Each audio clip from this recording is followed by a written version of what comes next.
Once, in a fold of the hills, there was a stately home called Badgerwood House. Families came to visit it and play and have picnics in its beautiful park. Behind the house was a children's farmyard with lots of animals.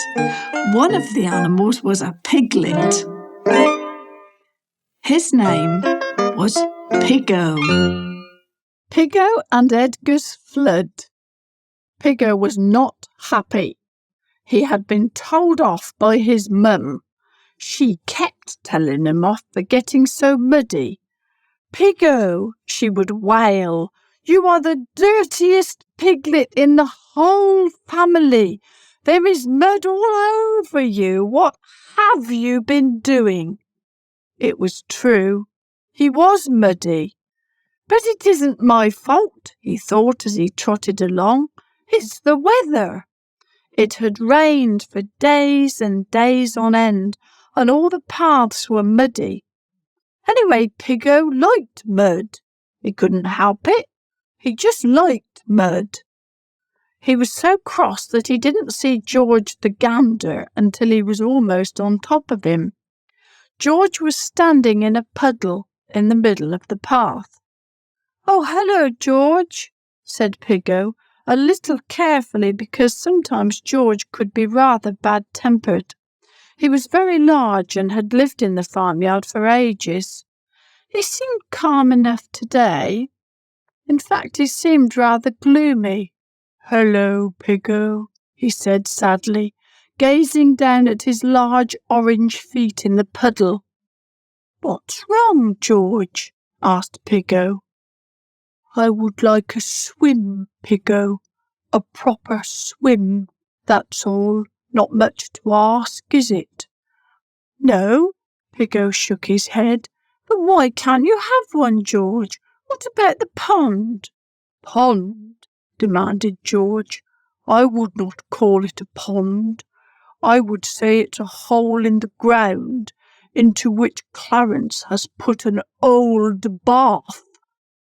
"Oh," said Piggo uncertainly. "I am a goose," said George indignantly, "a large, substantial goose. An old bath is not deep enough for me to swim in. I lift up my feet and clunk, my tummy hits the bottom. I would like a big place to swim in, Piggo, a lovely lake, a wide river, somewhere big." Piggo said, "Oh, I see." He couldn't really think of anything to help poor George, so he said goodbye and walked on, leaving him staring down at his big webbed feet in the puddle. Piggo went on his way following the path and drew near to Edgar's field. He stopped and listened. From Edgar's field came what sounded like someone having a very good time. Piggo pricked up his ears and broke into a trot. Edgar saw him coming and galloped to meet him. The ground shook. The huge horse was bright-eyed with excitement. "Piggo," he called, "come and see my field." Piggo followed him, looked and gasped. Edgar lived in a big field which sloped down to a ditch at the bottom. After the days of rain, the ditch had filled up until it couldn't hold any more, and all the rainwater had overflowed. A wide, shimmering flood covered all the lower part of Edgar's field. It had spread right out over the grass like a flat, shallow sea. Edgar was already in it, racing through it, making a tremendous splash. Any number of ducks and moorhens and even a wild swan had come to swim on it. Piggo and Edgar tore through the water, Edgar's great big hooves splashing so much that you could hardly see him at all. They did it again and again until they stopped at the far edge, breathless and dripping.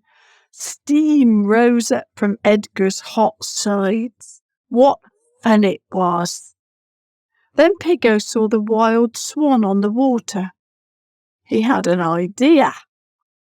Edgar, he said, Edgar, could George the gander swim on the flood? Or is it too shallow? Edgar considered for a minute. No, I think he could just about swim at the very bottom of the field, close to the ditch. Why? But Piggo had already gone. He put his head down and galloped all the way back to George in his puddle. George, cried Piggo, come quick. George stared at him. Is there a fire? He demanded. No, no, gasped Piggo, shaking his head. Much better than that. Come on. He turned and dashed off. George followed, looking baffled. Piggo reached the flood first. He turned back to George. Look, he shouted.